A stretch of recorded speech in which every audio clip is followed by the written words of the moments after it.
Coucou! Alors, petite vidéo un peu spéciale aujourd'hui, parce que à l'approche donc de mon anniversaire, c'est vrai que c'était un peu aussi l'occasion de faire le bilan de ces 30 dernières années. Et j'ai eu des messages comme quoi il fallait vraiment que j'assume tout ce que j'ai été. Voilà, quand je dis j'ai eu des messages, c'est voilà, c'est par mon âme, ou mon intuition, ou par mon moi supérieur, enfin comme vous voulez, par mes guides. Et, euh, et donc bah voilà, je me retrouve là en train de me dire bon, eh ben allez, c'est parti, je vais prendre mes OR à deux mains et je vais parler un peu de moi.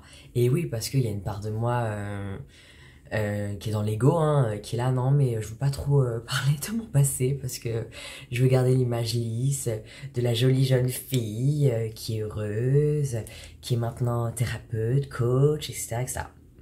Sauf que bah oui, j'ai pas toujours été comme ça. Et c'est vrai qu'il y a une partie de moi aussi qui a pas du tout envie qu'on me mette dans des cases.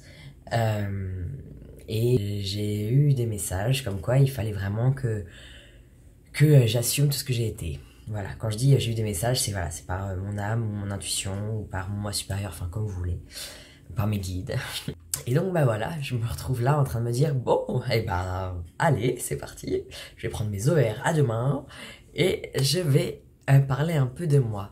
Et oui, parce qu'il y a une part de moi qui est dans l'ego, hein, qui est là, non mais je veux pas trop parler de mon passé parce que je veux garder l'image lisse de la jolie jeune fille qui est heureuse, qui est maintenant thérapeute, coach, etc. etc. Sauf que bah oui, j'ai pas toujours été comme ça. Et c'est vrai qu'il y a une partie de moi aussi qui a pas du tout envie qu'on me mette dans des cases. Euh, et je pense qu'il y a encore pas très longtemps, j'assumais pas encore toutes les parties de ma vie. Et donc maintenant, oui, c'est fait, j'assume. Et je pense que c'est aussi voilà, le moment de partager pour que vous puissiez un peu vous rendre compte de tout ce par quoi je suis passée. Et je pense que le message que je veux dire, c'est genre, tout est possible. Allez, let's go! J'ai commencé par une enfance sympathique, où j'étais rejetée à l'école parce que différente. Plus tard, j'ai compris que c'est parce que j'étais entre autres hypersensible et aussi fort potentiel, haut potentiel, enfin zèbre comme on dit. Et puis par une mère qui me disait que jamais personne pourrait m'aimer, etc., qui m'enfermait dans le noir, enfin voilà, des trucs super sympas. Et j'ai connu deux viols, ça j'en avais déjà parlé. J'ai connu la manipulation mentale par des pervers narcissiques. J'ai connu la violence physique à coups de ceinture par un ex. J'ai connu la drogue avec la coke. J'ai connu l'alcool, où on boit toute seule la journée. J'ai connu la boulimie en mode très sévère, où tu vas t'acheter la nourriture rien que pour après la vomir. J'ai connu le striptease, j'ai connu le porno, j'ai connu la prostitution, j'ai connu les dépressions, les scarifications, les tentatives de suicide, la maladie, à être hospitalisé, puis malade pendant des années, la pauvreté, aller dans les restos du cœur, être au RSA, faire des trucs complètement fous pour gagner de l'argent, genre faire des matchs de lutte, ou alors être mule pour de la drogue. Enfin voilà, en gros, hein, je vais pas m'étendre, mais c'était juste pour vous donner un petit aperçu de ce qu'a pu être ma vie. C'est un peu genre digne d'un film. J'ai vécu plein de vies en une. Et en gros, je me prenais plein de trains dans la gueule, genre hop, je me faisais écraser de partout, écrasé par un train, par un autre, par un autre, par un autre, par un autre, jusqu'à ce qu'au bout d'un moment, quand même, il y a mon âme qui s'est dit, tiens, et si je m'enlevais des rails et que j'allais sur le côté pour ne plus me faire écraser par les trains.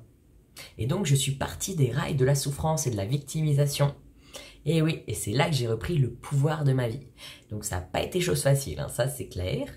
Ça m'a pris des années, et d'ailleurs je suis encore évidemment toujours sur le chemin parce qu'on est tout le temps sur le chemin. Mais voilà, maintenant ce qui fait que je peux aussi accompagner les gens, les aider, et c'est très rare que j'ai pas une cliente ou un client qui ait pas quelque chose que j'ai vécu de loin ou de près. Enfin en tout cas jusqu'à présent ça m'est pas arrivé. Et donc la vie m'a fait comprendre, que tout ça m'était arrivé pour que maintenant justement je puisse aider tout le monde en gros. Parce que j'ai été voir de toutes les facettes, genre les plus extrêmes, les plus noires. Et maintenant, je peux être qui je suis. Et en plus, l'avantage maintenant, c'est que, franchement, pour que quelque chose me déstabilise, il en faut beaucoup. Alors certes, hein, je suis pas encore invincible, bien évidemment.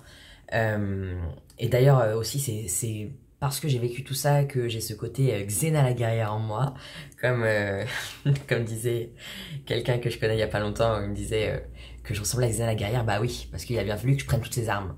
Sauf qu'à un moment donné j'ai aussi bifurqué, j'ai lâché les armes et je continue de lâcher pour aussi aller vers la douceur, l'amour, la compassion, la femme sacrée. Et chose qui est pour moi aussi très importante, redonner les lettres de noblesse à la sexualité et à l'amour. Et puis je finirai par une petite chanson que Lucas, mon frère de cœur, m'a gentiment enseigné cet été. Une chanson qui est géniale.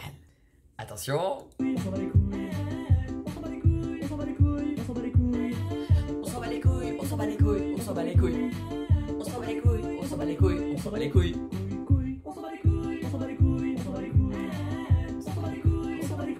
bat les couilles. Je crois que bientôt je ferai un remix de on s'en bat les ovaires, on s'en bat les ovaires, on s'en bat les ovaires. En fait, cette chanson peut paraître bizarre, mais c'est bien représentatif de, en gros, ce qu'il faut faire, en tout cas, ce que je décide de faire. Quand il y a un problème, quand des gens nous jugent, quand on a quelque chose qui nous arrive en pleine gueule, au lieu de s'attarder dessus et de mettre de l'émotion et de mettre du mental et de mettre plein de choses dessus, on dit je m'en bats les couilles. Et c'est même une méthode que j'ai donnée à certaines de mes clientes pour que, à un moment donné, voilà, je ne suis pas ce problème, je décide de ne pas être ce problème, je décide de ne pas me focaliser des heures et des jours et des mois durant sur ce problème, et donc je lui dis je m'en bats les couilles. C'est très vulgaire, mais ça marche, parce que le mental, eh ben, il a bien compris cette petite phrase. En tout cas, tout ça pour te dire que, quoi qu'il t'est arrivé, quoi que tu vis en ce moment, tu as la possibilité de changer de vie. Du tout au tout. De choisir la lumière. On a toujours le choix. Il n'y a pas de je suis prédestiné à être comme ça. Non, tu as le choix. Et bah voilà, moi maintenant, je suis coach, je suis thérapeute, je me suis formée au Reiki, au chamanisme, à l'hypnose, à plein de choses, aux énergies. J'écoute de plus en plus mon intuition, mon âme, je suis canal. Voilà, et tout ça, c'est parce que à un moment donné, j'ai travaillé sur moi. J'ai fait le choix de travailler sur moi. J'ai fait le choix de fermer les portes du passé et de pleinement embrasser qui je suis. Je suis encore toujours en travail et je le serai toute ma vie. Mais franchement, l'évolution est du tout au tout. Et c'est grâce à ça, au final, grâce à tout ce passé, toutes ces souffrances, que je peux dire merci. Parce que maintenant, je sais qui je suis et je peux aider les gens aussi. Allez, you have the power. Si tu penses que cette vidéo peut aider quelqu'un, ou en tout cas lui faire passer un bon moment, ou lui faire réfléchir, n'hésite pas à lui partager. Et si tu as envie de me faire plaisir, ouais, parce que tu as envie, n'hésite pas à t'abonner à ma chaîne YouTube. Et puis si tu as des commentaires ou n'importe, je serai toujours ravie de pouvoir échanger avec toi.